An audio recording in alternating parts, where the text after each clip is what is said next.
Hi guys, welcome back. I'm Maria Brown. It's September, and that means tomato harvest. There's an abundance of tomatoes. I've got some beautiful beefsteak tomatoes, some heirloom tomatoes, and some cherries.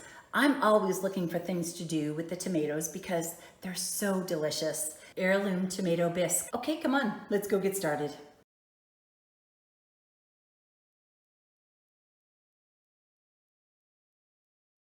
Here I have 1 dozen diced heirloom tomatoes. They range in size between medium and large. Make sure that you core them first and then chop them up just roughly, and we're going to cook that down.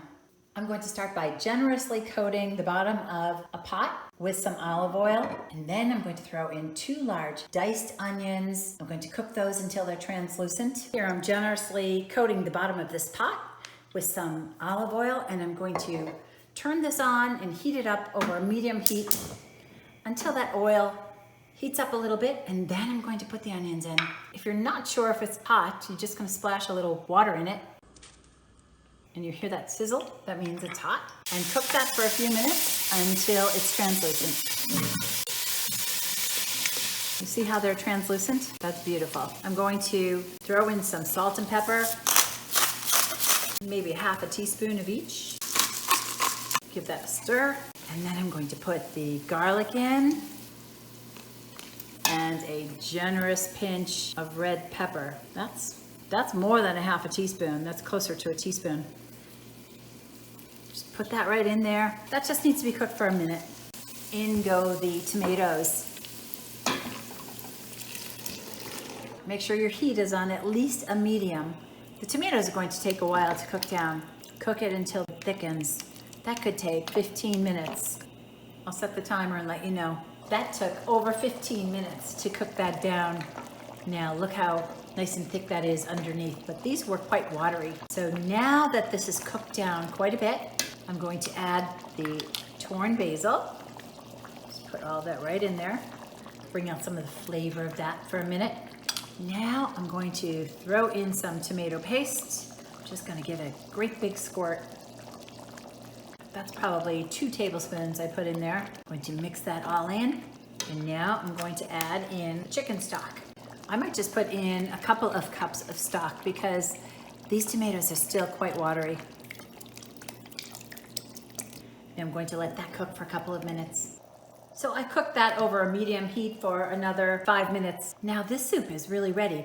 You can either eat it just like this, or the other thing you could do if you want to puree it. If we're going to puree it, we're going to have to let this cool off a little bit, and then we'll take at least half of it and puree that. We do want to have some chunks in it still, so maybe we'll try 2/3.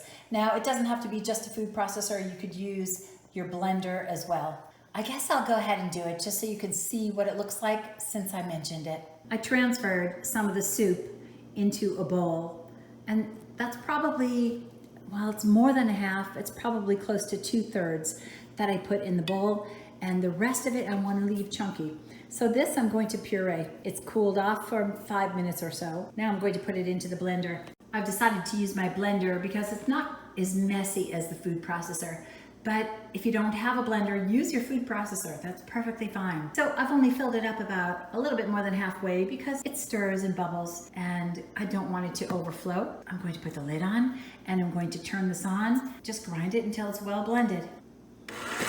Take a look inside there. Look how nice that is. It's a creamy look.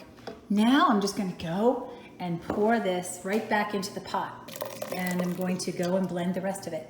Now look how the color changed. And that's just purely from blending it. Looks like I've added cream already, but you know that I haven't. I've poured all of the pureed soup into the balance of the unpureed soup so that I've got a nice mixture of the texture. Now I'm just going to taste it for seasoning just to make sure I've got enough salt and pepper.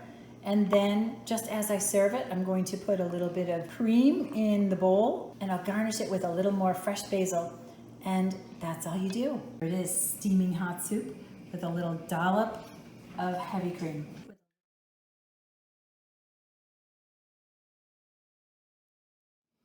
I hope you enjoyed this video. Be sure to subscribe. Until next time, I'm Maria Brown. Thanks for watching.